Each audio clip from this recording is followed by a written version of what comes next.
I'm Pern. And I'm Dave. Welcome to the show, where we talk about everything from movies, music, sports, and TV. And stories from the rest of our lives. Things we don't talk about are politics and religion. And this is how we all stay friends. Okay, let's talk.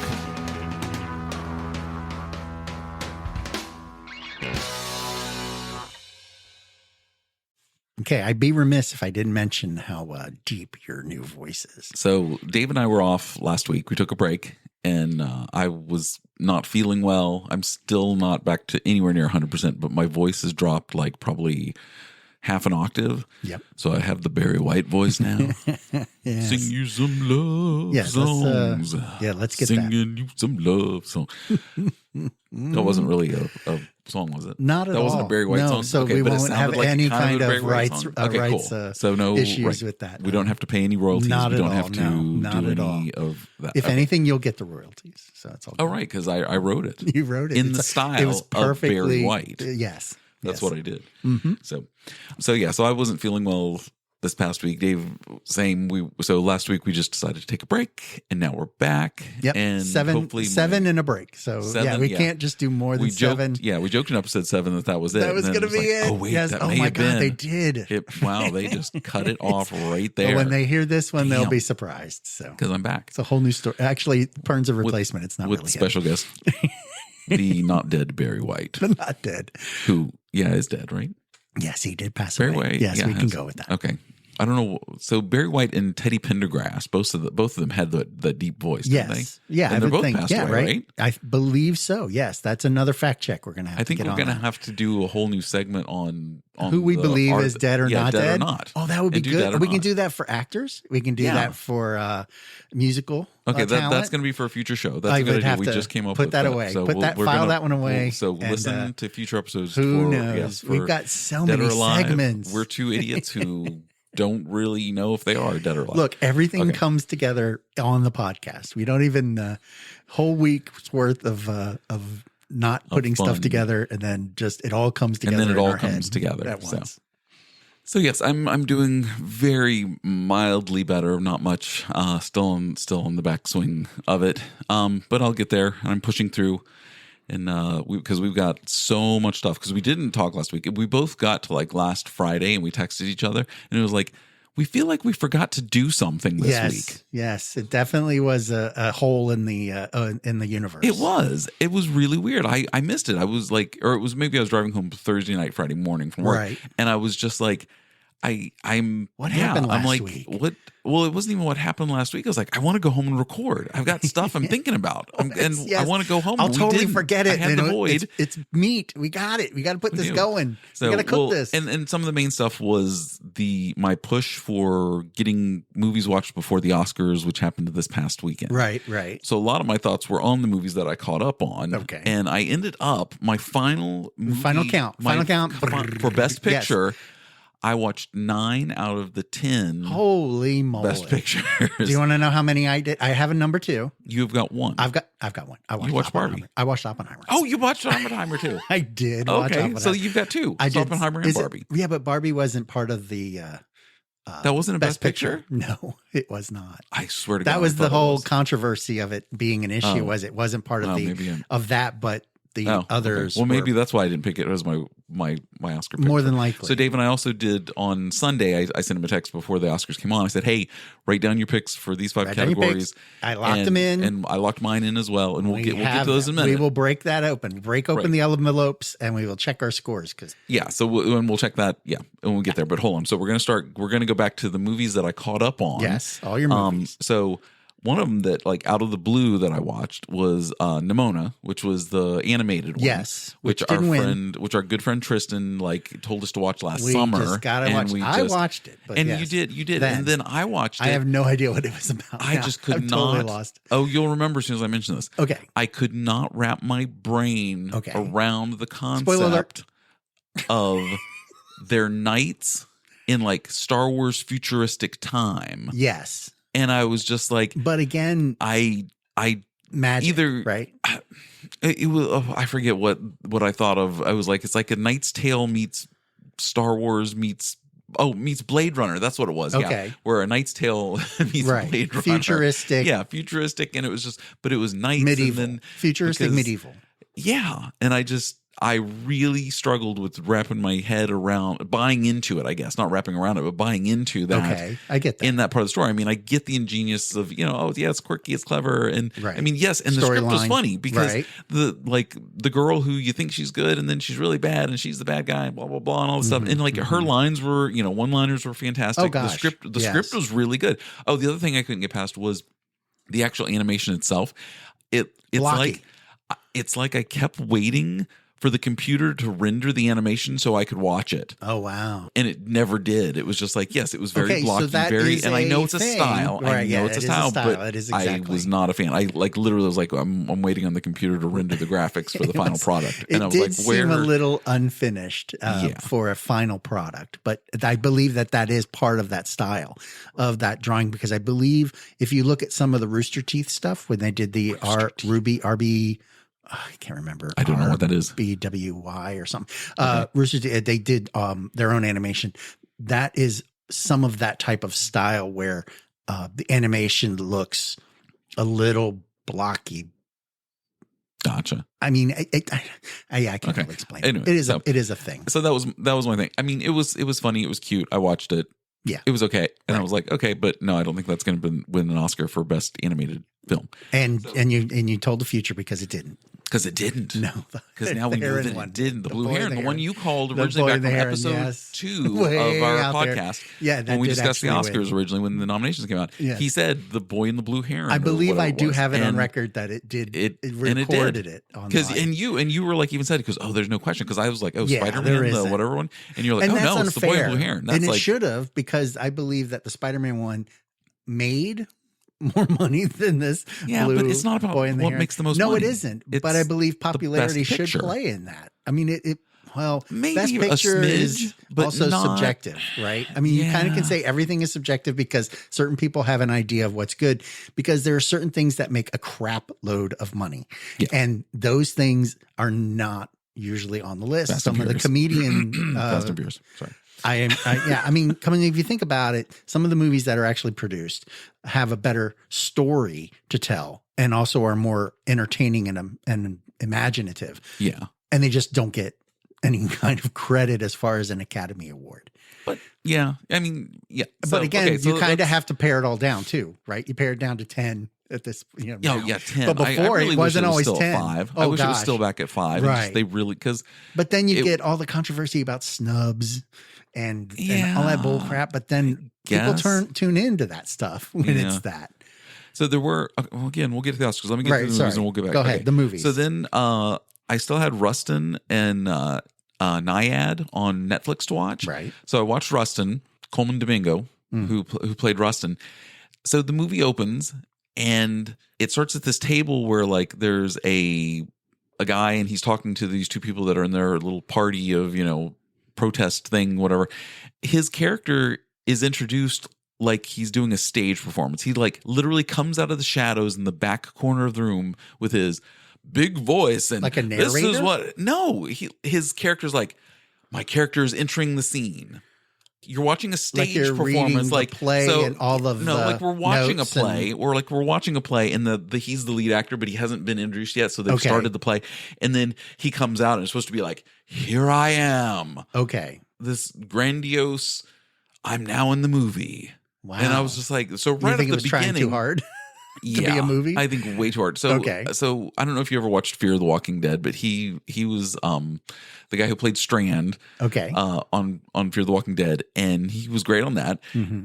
But it was just him putting on an accent that was a little too over the top. But it was still sounds like him, and I'm still seeing Strand from Fear the Walking Dead, and it wasn't and you couldn't get him out of the other character. I couldn't. And the thing is, I really enjoyed the movie. Right. And I loved what they were going for and what they were saying and what they were doing. And it was about him basically like putting on, the Million Man March and having Martin Luther King come and speak in DC and all the, I didn't know all the red synopsis tape of the movie. and crap that he had to go through to get this peaceful protest in DC because it was a bunch of African Americans and they were like, yeah, exactly. And of course, it's transportation. You had to order all the buses. And stuff, and all that stuff. And it was just like, and all the hoops and they had to jump through and all the red tape to just even be able to get to that historic to actually make it happen.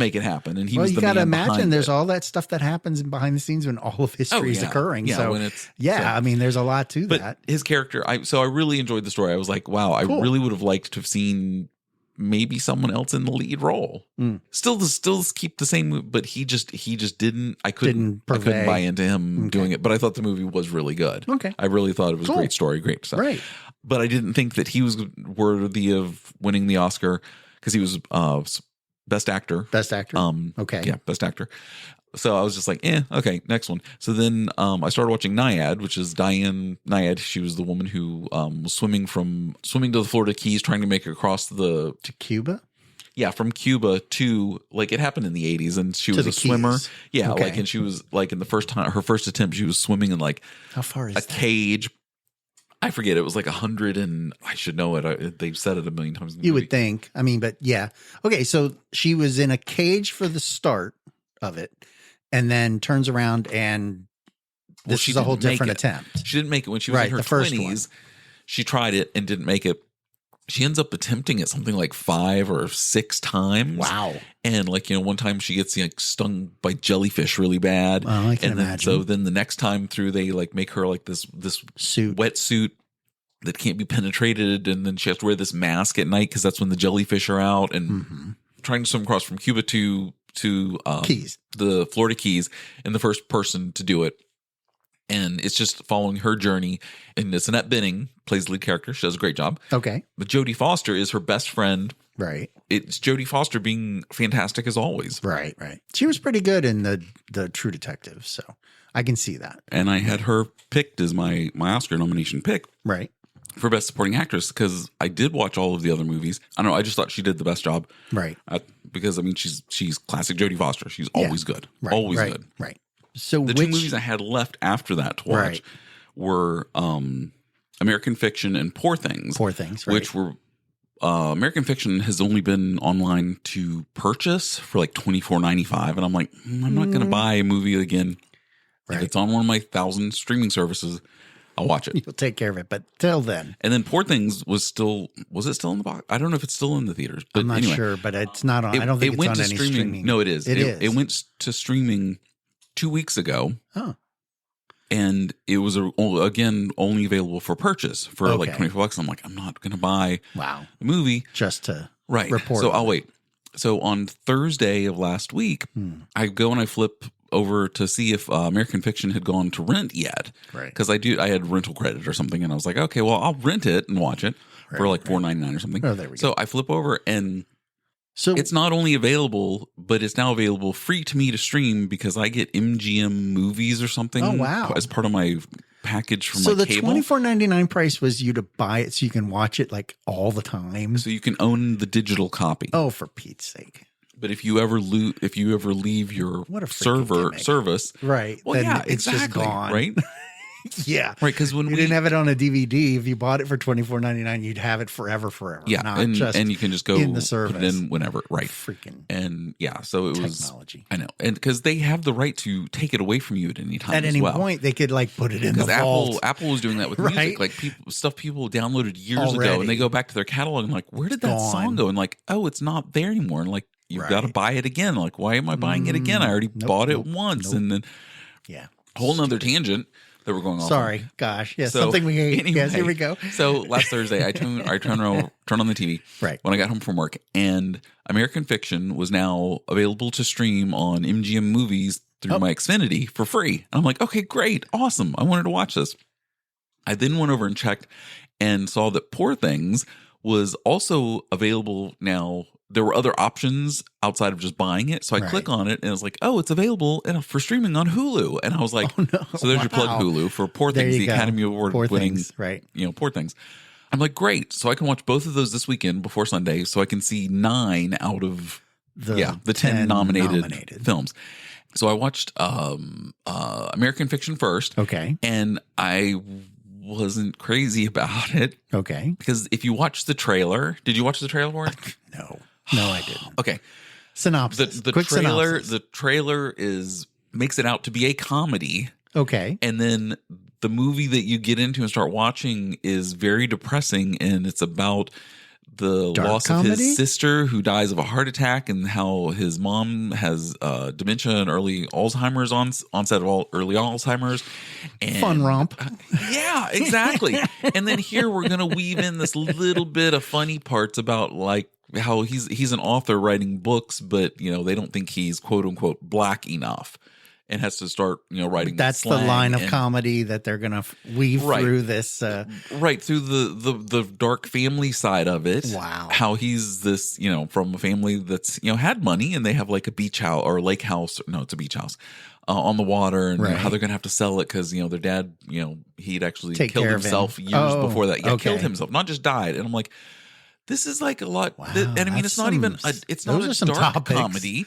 It's like let's hit every topic. I mean, I felt like I was catfished into the movie because I watched the trailer. I'm like, oh, that'll be funny. Oh, this looks like it'll be good. Okay, cool. I'm sure they, whatever. And then you get every into one it, of those topics could be their own movie. It didn't have to be all shoved into every genre of dark things that happen to somebody have to be in one freaking real life movie. Stuff. Yeah, but don't show me a trailer, the minute and a half trailer that promotes it as a comedy. Now they got you. And then hooks you in, and then, oh no, it's really about all this other stuff and how, his I don't know, it just, I wasn't happy. And then it won for best adapted screenplay. Or was it original screenplay? Oh, no, I think it was adapted. But it won for that, and I was just like, no. I really was like, I didn't think it was the best script. That part of it. And I was actually, just very disappointed after, when it was over going, this isn't what I signed up to watch. I thought it was a comedy, and it turns out it's very dark. And I don't mind dark, heavy stuff. I'm all about, but dialogue-driven drama and stuff. Sell it at the beginning. So do you think that it was like Anatomy of the Fall. Marketing gimmick? I watched the trailer. I knew it was about like, she's killing her wife or her husband or whatever possible, or possibly not or whatever. Right. And and I knew that going in, but give me that. Yeah, it should be that actual across the board. Don't cut down an hour and 45-minute movie into a minute and a half trailer with all the funny parts promoting a comedy. Perfect. Yeah, exactly. Right. Yeah, I get so. Okay, so you're like all caught up on everything almost. No, and then so I asked my wife, I'm like, well, do you want to watch Poor Things together, or I can watch it, Saturday night, and then and she's like, no, let's watch it. So okay, so we sent the kids downstairs, and they were on the downstairs TV, and Car and I stayed in the bedroom, and we started watching Poor Things. Okay. And it was going on and going on. And I'm like, okay. I mean, and it literally, just from the trailer, I was like, this is a movie that looks like if Terry Gilliam, Wes Anderson, David Lynch, and Tim Burton all got together and made a movie.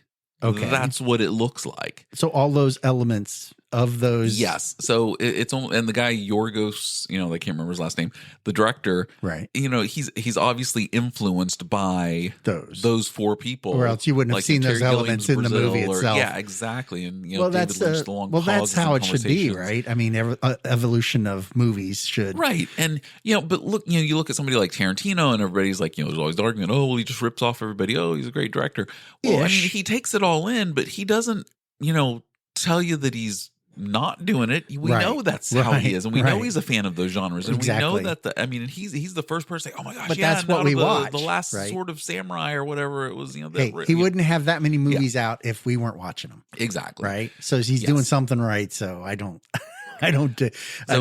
default them from any of that. So that's how Poor Things felt. Okay. It had that, like I said, Wes Anderson, David Lynch, Terry Gilliam, and who did I say before? Tim Burton. I don't know why Tim Burton's not sticking in my head, because I got something with Tim Burton in a minute. Oh, good Lord. Yeah, it just looked like the four of them got together and they made a movie, and that was it. Okay. And it got to the end. And yes, it's about a woman who is pregnant, and she gets killed, and her brain is replaced with her baby's brain in her body, and she's reanimated. So like a Frankenstein, like holy moly, type thing. Jeez. and that's where Willem Dafoe is, and he's got the scars on his face and the deformities. He's the doctor. The mad scientist. Okay, and, okay. and all so that yes. stuff. I think I remember reading about that part. Yes. Yeah, and so he brings her back to life, and so you see her evolving from learning, like 10 or 11 words a day to just turning into becoming a woman, and finding out about herself and all of this, and about men attracted to her and everything. So it got done. Again, very stylized film. It gets to the end, and my wife, she hated it. Oh, she was like, really? She's like, oh my God, that was just trying way too hard to be artsy. It was trying to this, that, and that. And she looks over at me, and I'm just kind of grinning, and I'm like, I enjoyed it. I got on the ride. I bought the ticket and got on the ride. If you you suspend that, then yes, it does become it's just a movie. Yeah, and I enjoyed it, and I went along with it. And if anyone out there I definitely really wants to see Emma Stone naked, well, this is the movie to see it in. Because, yeah. So, but again, I can see how your wife would be about it being too artsy, because I thought I saw some about it, and it seemed a little. Well, you made the comment. Yeah, when we did our Oscar picks in episode 2, you made a comment about Poor Things. You're like, really not my. I saw that one in Holdovers Holdovers wasn't going to be anything I would spend time or even totally money. Different types of movies. So that's a whole nother thing. Is that would you spend the amount of money to go see it in a theater? I liked Poor Things. I thought it was good. Like I said, I got on for the ride and wait for it to come on streaming. Would you? Okay, so before it used to be, would you go see it on opening night? Would you wait a couple months until all the crowds were gone? Or would you rent it on DVD, or would you wait until you were able to see it free on television? I would have gone to the theaters to see it. And if I had friends that were going open night, sure, I'd go. But otherwise, it would just, I'd go whenever see it. You could see it, you'd go see it. It wasn't like something when, remember, so back in the day, here we go. So Dave and I used to work in a movie theater together. And the back premieres used to be huge. I remember you dressed up as a spy for one promotion where there was a helicopter that landed out in the parking lot. Oh, that was for the James Bond. Yes, Living Daylights. No, Living Daylights, right. Timothy Dalton. And the promotion was that the owner of the theater had rented a helicopter to come in, land in the parking lot. You guys came running in, shooting through the theater, and kidnapped or was chased, or the spy chased you guys through the theater with fake guns, I shooting remember, in a freaking theater. Like, this was when this happened. Oh, it's like, holy freaking, you couldn't do this now. No, because after Colorado, and then no one knew what the hell was going on, but the owner guy was doing it so he could spend the money, but then also on a promotion, right, and win something. I don't know what it was, because it was attached United to the promotion. Yeah. So UA was trying to get promotional, I guess, news, right? And they would send all this. They would send that. I don't remember it having any kind of buzz, to be honest. I don't remember it going anywhere. But it was the funniest thing because you were in it, and I was working. I was just an usher, and then when Wayne's World 2 came out, yes, we went up on the roof and we played. Were you there for that? No, I wasn't there for Wayne's World. No. Oh my gosh! So when Wayne's World 2, it premiered in like the first or second week of December, right? Between Thanksgiving, good. And we were up on the roof, Virginia. My band. We were lovely. up, 4 of us, freezing to death, and like playing up on the roof of a movie theater. How did they see you? Were you up? If you were close to the building, you couldn't see. You had to stand back in the parking lot to see us. Of course. It was super cold, and my friend Mark, he brought like this gas-powered space heater kind of thing that you see like on sidelines of football games, where the guys are trying to stay warm. Well, that's good. At least you had that, but Jesus. And we were doing that. And so we're up right above the box office area and the concessions area. And apparently they could hear us in the theaters while the movies were going. It wasn't quiet. Right, because we are on the roof and our amps are kind of cranked up and it is Well, it wasn't loud. like they insulated the damn tiles. I remember being up in that crap. Oh, yeah, that wasn't. Nah. So, but the funny thing was, about we did 2 sets. We did like for the 7 o'clock showing and then one before the 9 o'clock movies. Right. And I remember after the 7 o'clocks, I went to our friend John, who was manager, and I said, John, how were the ticket sales for Wayne's World 2? He goes, not very good, because also that I think the week before that or that weekend, Pelican Brief came out. Okay. With, Denzel Washington and Julia Roberts. Julia Roberts. How could Julia? How could I? I'm like, I can see her face. You could. Oh, see again. Got to be in your head. Seriously, you brought Julia it up, Roberts, but then how could I didn't go through the whole thing. Yes. Anyway, Julia Pelican Roberts. Brief. So Pelican Brief opened that weekend or the weekend before it, and it was like selling out. Of course. And Wayne's World 2 wasn't doing anything. So in our second set, when we did the Wayne's World theme, we sang Pelican Brief. Pelican Brief! Pelican Brief! Nice. Party, y'all. It's excellent. It's Pelican Brief. Lovely. That was good. Perfect. In the second set, when we did the Wayne's World. Nice. Well, topical. Exactly. So so we used both. Dave and I used to both work in the movie theater together. So we'll reference a lot of There'll be a lot of Oh my seen gosh. a lot of junk movies, a lot of great movies, a lot of over the years, and yes, that's our movie expertise. Is that we worked in a movie theater. We worked in theater through high school, BF, and that's how I met. So my wife didn't like Poor Things at all. Right. I enjoyed it. I liked it. I thought it was good. I was like, all right, cool. Well, that's kind of how this plays out. And then I was like, okay, great. I've seen now 9 out of the 10 movies. Which one did you not see? I did not see the Nazi one, the Zone of Interest.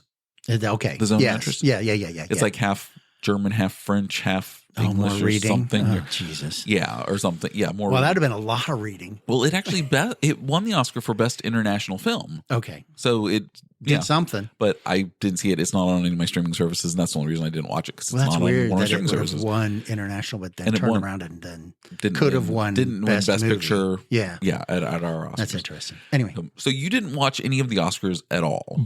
No. Oh my gosh. Okay. But, so that's not totally the true. Quick highlights. Go ahead. Give me the highlights, because I did YouTube watch the In Memoriam, because I always like watching that, because I really want to know. Because then you're like, oh, he died. Because that is a dedication thing, and I do like that. I do like that, but there was controversy. But there was people were pissed because they didn't. Died? No, they were pissed because, again, at the very end, they never have enough time to do it, right? It's in a specific amount of time. They never have enough time to do everybody, right? So at the very end, there was a lot of itty bitty writing. There were the names, that all popped up.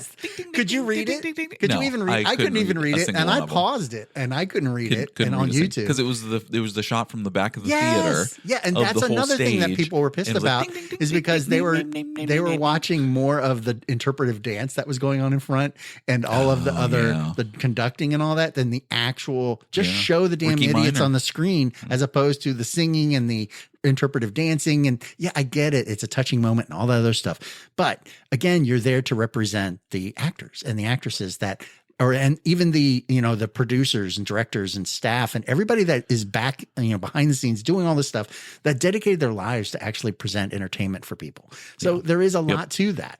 And to have such a long shot some of that stuff. I mean, it looked like they were in the balcony for some of that. Yeah, exactly. Because even some of the shots of like the people with their names popped up, I'm like squinting. I couldn't even see who that was. It was like a shot from the back of the theater, and it was like. And then if it wasn't someone I really recognized, but it was like a composer or a writer or something, you didn't know, because you really didn't recognize them from the long shot, because I was sitting in row Z. I think it was Avatar's editor. Guy. Yeah, there was a bunch of that, and it was like so far away, and I was like, you gotta be kidding me! That guy, again, has family. who again, he was like, okay, that just snort? Flew right by. Yeah, I did. Sorry. I'm getting all worked. Right. It just flew right by. Yeah. I just flew.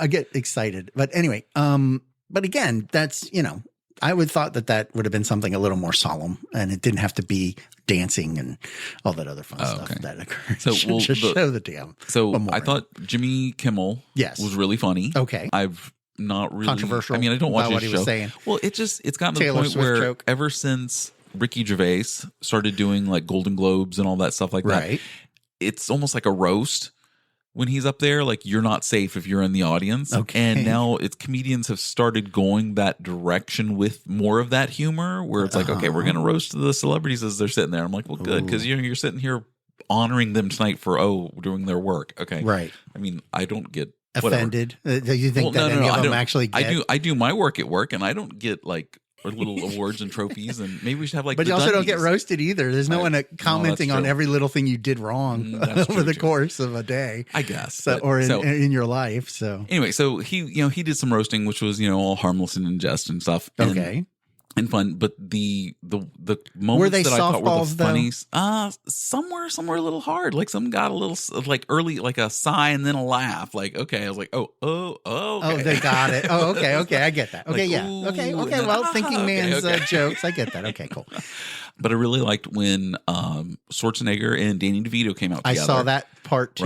Right. I did see that. And did you watch the? Yeah. So I watched that whole when like scene, he goes, yeah. well, Batman threw me out a window, and then they cut to Michael Keaton, and he's sitting there with that deadpan stare. And I'm wondering if they got with him. Penguin. Yes. Oh, they obviously did because like he raised his arms. I saw he raised his fists like he was getting ready to fight him. Like bring it on. And it was the whole that they stayed in character for that. That was pretty good. I really liked when it was Kate McKinnon and America Ferrera. Did you see when they presented? That one. So Kate McKinnon's up there, and she makes this joke about how she was one of the celebrities or something that she was texting her tasteful nudes. Okay. She goes, well, then who am I texting my tasteful nude pics to? And they cut to Steven Spielberg, and he just takes his hand up and starts pointing a finger at his own head. It's me. She's been sending them to me. And I was dying laughing that Spielberg bought into it and was like, yep, it was me. Nice. That was good. I was like, that is funny. Wow. Because we've discussed before, I think Kate McKinnon's hysterical. So yeah. And America Ferrera, did you see her? She had this like pink. I did see the dress. Bedazzled dress. I did watch the red carpet stuff. Oh my God, she was beautiful. I was like, oh my gosh, America Ferrera. She looks great. Yeah, she did look good. Yeah, I maybe she may be my favorite dressed out of all the people. What was? Because I was like, oh, she looks so did good. You see the dress that? Oh my gosh, Ariana Grande was wearing. Oh my gosh! Yeah. How did she sit down in that thing? It was all like puffy and but that's balls. how she's always like got dress things like that. Right, but then you still got to go sit down in a theater, right? So here's my thing with Ariana Grande is when I looked at her, I'm like, she's already a very thin girl. Yes, and she looked painfully thinner. She looked thinner than she normally looks when she's already a thin woman. Mm-hmm. And I was just like, she looks like a pencil. You could just snap her. But in that dress, it was more accentuated because it was so puffy. Like, and she looked lost in it. Like it was just this weird head in the middle of all those puffy balls. And even her head was just like this little balloon. Like like exactly. Just, like, it was kind of like get lost in that dress. Yeah, and all the men were just kind of in regular stuff. They weren't like Well, except for Ryan Gosling. Ryan Gosling forgot his tie. And you didn't say, I didn't see his that shirt was unbuttoned down to his, Well, that was when he was performing, right? No, that was his whole when he showed up, because he got up and he presented with someone and he had that. And but then, I didn't see him on the red carpet though. They showed some of them, but I didn't see all of them. So okay. So the guys weren't as tuxedo-y as normal, I don't think. Because I think the ones that they showed, Bradley Cooper also, he didn't have a tie. Like he had an open collar, but he was in the tux like, I just couldn't tie the stupid bow tie, so I'm not going to wear it. I guess E.T. or Vanity or Variety set up some kind of weird fast, slow camera thing on the red carpet. I missed that. I only saw that as I looked up like red carpet, blah, blah, blahs, and they showed that. And it was this weird pan where they start way back here and they are trying to be all artsy and they bring it around and then it's taking like so many frames per second or 1,000 frames per second or whatever. And they're able to manipulate the speed and the framing and all that. And then the actors are supposed to do something like they had their hands or one of them had make the next Avengers movie. Yeah, pretty much. Since they're already there. Like, right. They're all there. Might as well just take care of it. Let's get it, block it and all it was now interesting. That whole thing, they've done it before. This seemed a little more like, I don't know, overly stylized, but yes. Okay. Well, going back to the Michael Keaton. Yes. In the audience, I did see a little clip or blurb. I think it was yesterday or maybe today that he revealed it like, an after party or whatever after the Oscars. Someone interviewed him or something. Okay. And he did reveal that he has seen an early cut of Beetlejuice 2. Yes, I heard this too. He says it is incredible. He says, you will die watching it. So that's another one on my list. Along with I believe the new Ghostbusters one is going to be which comes out on the 22nd. I am ready. We are probably going to go see it. Okay, well, I was going to talk to you about that later. I was going to ask you if you could come out earlier and we could go see it and then come and do the podcast. Oh, well, we can talk more about that later. Yes. Okay, so getting to our picks. Right. I'm ready to reveal. On Sunday, I sent Dave a text and said, hey, write down your picks for Best Picture, Best Director, actor, actress, supporting actor, actress, and screenplays. Right. Was that it? Yeah. Best pick, actor, actress, supporting actor, actress, director, screenplay original, and screenplay adapted. We didn't really go for everything because I think we would have been like 15 or 20 in and been kind of bored. We picked just 8 of them. We didn't go into like, best digital sound editing. Right. Well, we didn't pick the animated one, but I probably would have gotten that one right. You would have, because you picked The Boy and the Heron. The Boy and the Heron. Okay, so for best picture, what did you have? Oppenheimer. I had Oppenheimer too. Okay. Yep. So we got one for that. Yep. For best actor, who'd you have? Cillian Murphy. I had Cillian Murphy as well. It is Killian, because in the beginning, Jimmy Kimmel makes a comment. He goes that it's Cillian Murphy when he does serious roles, but when he does rom-coms, he's Cillian Murphy. Yeah, that one got I'm sure it got a polite chuckle. So okay, we'll have that. Right. Best supporting actor. Supporting actor. I had Robert De Niro. Oh, De Niro for the Flower Moon. Right. And right. weird ass thing, that one got 0. They didn't win Killers of the Flower Moon right? got 0 wins. 0 wins. And there was a shot of De Niro and Scorsese at one point, and they both just had like this look on their face like, why the hell are you doing this? We're to not us? winning anything. Right. It kind of seemed why like did we even bother coming out tonight? We're not winning any of these. And again, Jimmy Kimmel made fun of the 3.5 hour running time on it. And, of course. And how ridiculous it was. Okay. I stayed with Ryan Gosling, even though I saw all of the other movies and saw all of the other actors' performances. Right. I stayed with Ryan Gosling just because that was my original pick. Mm-hmm. If I had picked a second, I would have gone with Sterling Brown for American Fiction. He's the brother of the lead guy in it. And he was the one supporting the story. Redeeming factor of that for American Fiction for me was that his performance was that good. So if it wasn't Ryan Gosling, I was hoping that it was going to be Sterling Brown. Okay. And then of course happened to be it went to Robert Downey Jr. Right. Winning his first Oscar ever. Right. And he said in a report that he is not done. He is now hitting the ground running and still has like 15 things that he wants to do now. He gets paid so much. He already got $20 million a movie. Now he gets even more because he's won an Oscar. Right. So now it's ridiculous. Pumps it up. Right. And his performance in Oppenheimer, I felt it was just watching Tony Stark, the politician. Yeah, right, exactly. It was just still Robert Downey Jr. Right. It was nothing different. But it was written for him. It seemed. I mean, I know it was a true story, but it kind of felt like that character was written to be him and the dialogue and everything like that. I get it. There's just a way that he speaks in his normal talking voice. So cadence. He wasn't. Yeah, and it was.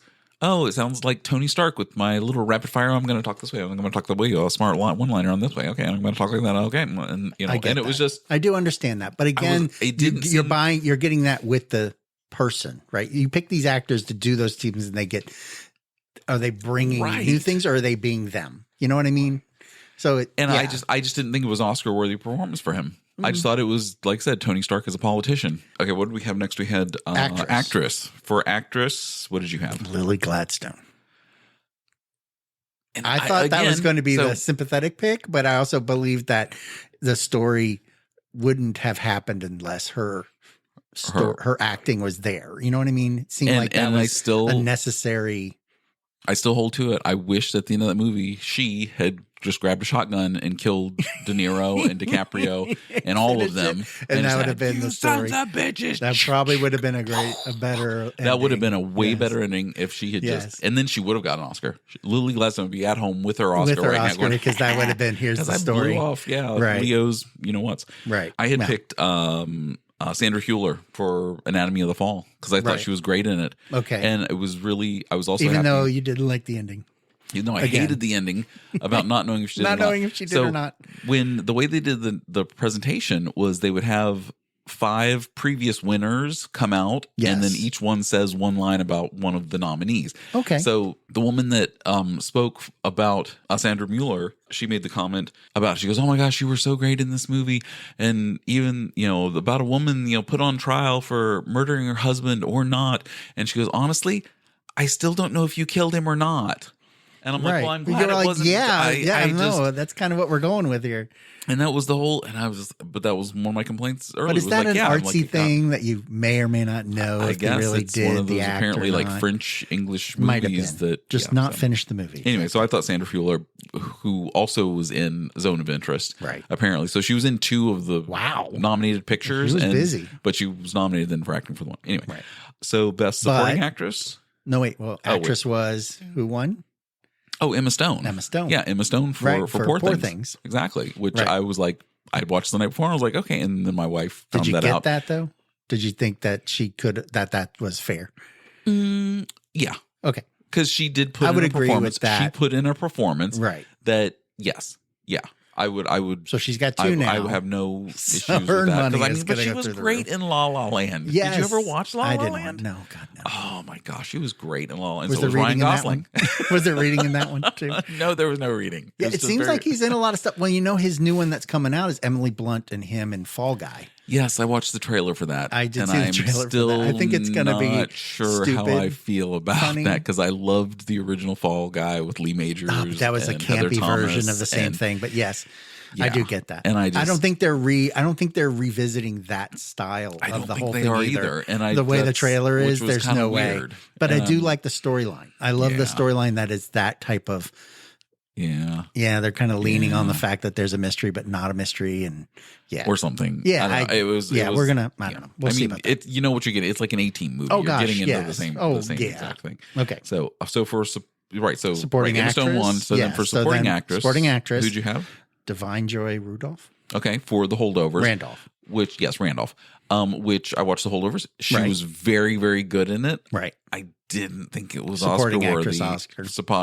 Okay. It was. She was good. Yeah. And I picked Jodie Foster because Jodie Foster, well, of course, killed it right in this movie, and it wasn't just like Jodie Foster, like. I don't know, like, how we were just talking about Robert Downey Jr. Right. Because I also did watch True Detective. I finished it. I finished it all in 3 nights. And do you remember the part when they were on the bleachers in the ice rink and she's doing the question answer thing with the younger cop? Yeah, you're asking the wrong questions. Yeah. And it was totally, I saw Agent Starling come into her. Like it was total Silence of the Lambs. I kept waiting. Yeah, when he was noodling it through, right? Exactly. And I was completely waiting for her to, quid pro quo. Quid pro Which was funny because then in another episode when her partner Navarro goes out to find that one guy, the guy makes the quid pro quo line. I'm like, oh, okay, you couldn't put her in that. There's no way couldn't have been you could have put her in that because then that would have been such a throwback, right? The Silence of the Lambs. Got it. So okay, so then now director. Who did I have for director? I had Chris Nolan. I did for Oppenheimer. Yeah, I for did director. Too. Yeah, okay. And he won. Yes, he did. And so then adapted screenplay. I actually had American Fiction. Oh, you suck. Yeah. I picked Poor Things. Really? See, now not actually seeing anything, this was kind of a stab the fact in the that dark. You were blind on some of these picks. Yeah, that is kind of it is kind of weird, right? I was just kind of like throwing it out there. So, I did look up the list, but there, everything was just the names. I really didn't have any. So and then original screenplay, Anatomy of the Fall. Oh, I picked Past Lives. You did? Because I was like that. Still, that movie sat with me for days. I was like, yeah, wow. Wow. Oh, so I just realized I had a note on here, right? That was for under supporting actress where I had Jodie Foster, right? But then in parentheses I wrote, what did I write? I can't even read my own. Oh, not surprised if Emma Stone for Poor Things. Oh, there you go. So that was my kind of you get a half point for that. So I did because it wasn't. It's locked in. Or that was under actress. I'm sorry, not supporting actress. Yeah. Because I had Sandra Mueller for Anatomy of the Fall, and then I said, but not surprised if Emma Stone would win for Poor Things. Right. And she did. Yeah. Well, cool. So, all right, Oscar season's over. There it is. Moving on. I think I'm through all that. So that's good. Right. So we'll have to be a little more diligent on our movie viewing this year. I think as the year goes, I'm going to be conscious of that now. Spring/summer blockbusters coming out. Oh, Ghostbusters is the first that comes out next week. But in March, I can't believe they didn't hold that off until summer. Competition might be tight this summer, right? If they held it off or moved it up because it was already delayed. I think. Well, we're going to have to come up with a list of all the new ones coming out and what we believe. It was supposed to come out like at Christmas originally, or even maybe last Halloween. Because the whole thing is it's about wintry, like turning summer to winter. I would have thought if you release it in summer. Going the other. I don't know. We'll see in a couple weeks when it comes out. True, totally true. We'll definitely see that. Well, they're already. Everything seems to have some kind of tie into it because I think a Liberty insurance commercial had the little baby mushroom guys running around. Oh, right. I saw marshmallow guys. Oh, right. Yeah. Because Stay Puft Marshmallow guys are like in miniature for some reason. The little tiny. Well, weren't they like that in the last movie? Didn't Paul Rudd go in the store and they crawled out of the bag on the shelf on it or something like that? Yes. So there's I guess a throwback to that part of it being the same kind of thing. So, yeah, I get that. Cool. So also last Friday was the NHL trade deadline. Yeah. And nothing really big happened. Kuznetsov, the Capitals player, I saw him go, went into his rehabilitation for substance abuses, which I won't get. Well, it was coke. Allegedly. Yeah, allegedly. Sorry, allegedly. So once he got out of the rehab, the Capitals put him on waivers, right? And over 24 hours, then any other team can pick him. No, he didn't go on waivers. He actually cleared waivers. Oh, so he became property of the Capitals again, and they sent him down to Hershey, to the minor leagues. He was literally down in the minors for I don't even think 3 days, because then the trading deadline came up and he got traded to the Carolina Hurricanes. Right. Which that's what I saw. Carolina's got a really, really, really good chance. And I sent a text out to a couple people. I'm like, with the caption, that showed, Kuznetsov going to Carolina. I was like, this clown could possibly get his name on another Stanley Cup. Immediately, after right away. Yes, I'm all for supporting him through his he worked hard to get out. And to get out of it. And I mean, the fact that he's an NHL player, you're at the top of your game anyway, and they pay him millions and millions of dollars. And yes, I support him, but it's just like, well, let's see what he does in games, right? Because he's got to have been conditioned. To get back into shape to actually play and be a contributor. Now, if he's a contributor, which I think he will, because that Carolina team is really good. But is he going to be a contributor or a background player because this team's already there? Honestly, if I was Carolina, he would probably have to be a third line center. Yeah. See, so I wouldn't be messing up my top two lines. I wouldn't if it was working. Why maybe would you maybe even fourth line center? Juggle anything. The grinder line.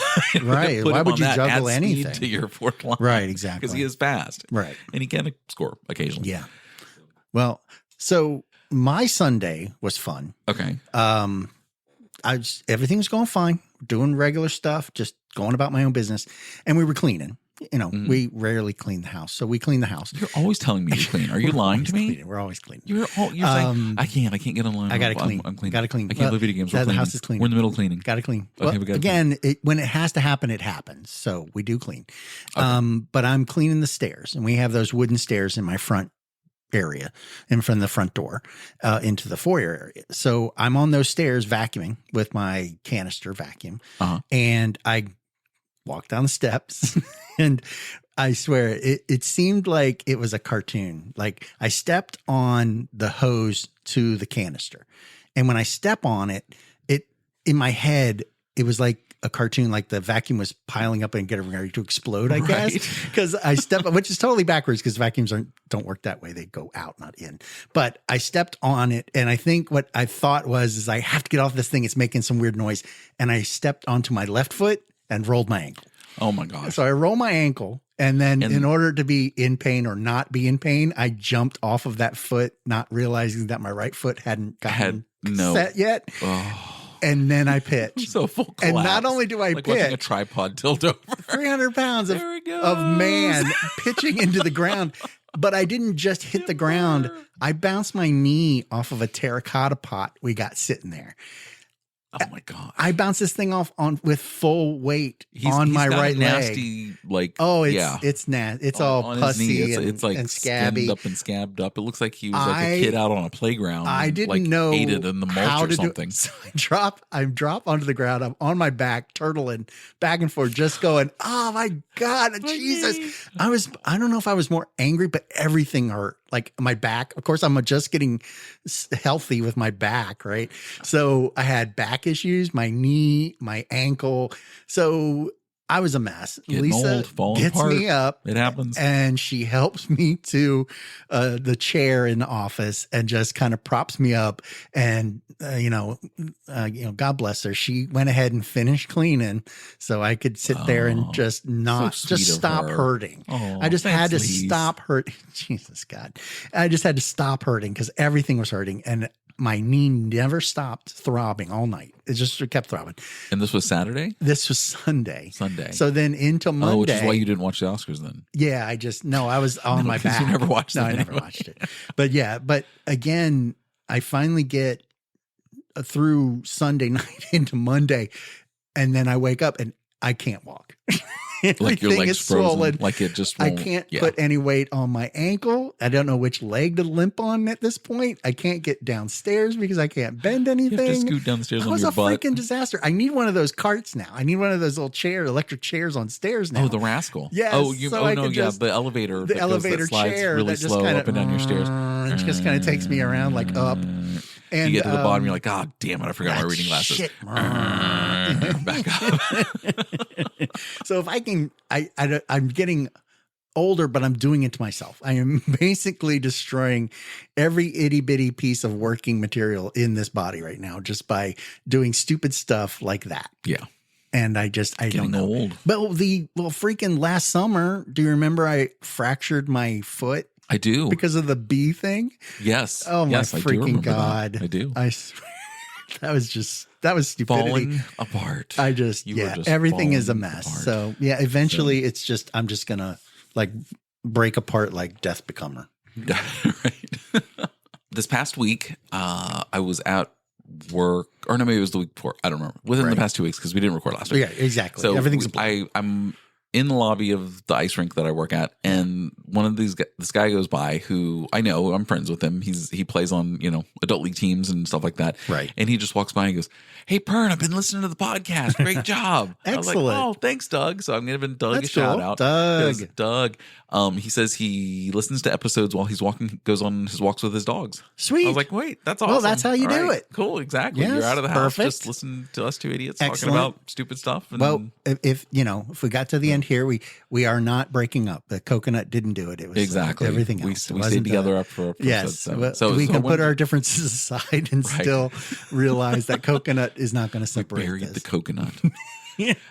Anyway, so shout out to Doug. Another friend that I heard from this week who out of the blue, I haven't talked to this person in probably 20 plus years. Right. We went to high school with her. Her name's Angie. Yes. She's been listening to this show, and she sent me a message through the Facebook. And she was just like, through the Facebook. I said, through the Facebook. Wow. The Facebook. We're going to go to Walmart. I do that totally intentional. I do that totally. The Costco and the Walmart. The Costco's. Yes. I do that all the time. Anyway, so Angie sent a message saying, hey, she's been listening to the show. She was a friend of both of ours from high school. Totally freaked Lisa out when I brought this up too. Because she was like, "Oh, that's amazing!" Right? Oh, because her and Lisa were friends, right? Oh, yes, they were. That was their clique. Oh, right. Clique. Oh, that's right. Yeah. So anyway, I haven't heard from Angie in years, and she's like, "Hey, I'm listening to the show. I love it." Totally out of the blue. So, I did not anticipate so out of the blue. that. I was like, so glad amazing. we reconnected, and I'm so glad to hear Angie again. Sweet. Hear from her. So shout out to Angie also. Definitely. Thanks for listening. Yes. We appreciate it. So this is going to be episode 8, and we'll get this up. You can download it and listen to on all your favorite streaming platforms. Perfect. As you probably already have. All of our listeners are listening, hopefully. So yes. Well, I think we're up to 6 Tell somebody. Now. We're up to 6 listeners now. Yes, so tell someone. But if you'd like to support the show, you can also click in the description of each episode, and there's a support the show link, and you can support us because we don't make any money off of this, even though we put ads at the end of each one of these episodes for fake sponsors. Yes. Maybe one will come through eventually. Mm-hmm. And you can also find us on Facebook, YouTube, X, Instagram at Pern and Dave. Yes. And I think that's we have email. All the I'm not going to reveal the email. Oh, I don't want to get hate email. Oh, that's is that what we're avoiding? I don't want to read that. Was that in Singles when like the band? He's like, "Oh yeah, we got a review from the show last night." He goes, "I don't want to read. I don't want to see anything bad. I don't want to read. Just avoid it." Yeah, perfect. I don't want to read anything bad. So that's yeah. All right. So it was good to get back this week. Yes. And yes. We will talk to you guys soon. Yes. Perfect. All right. Yeah. Bye. Bye.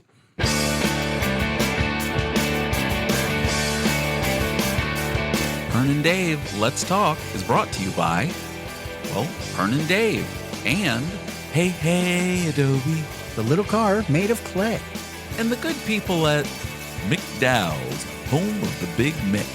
Just look for the golden arcs. Till next time.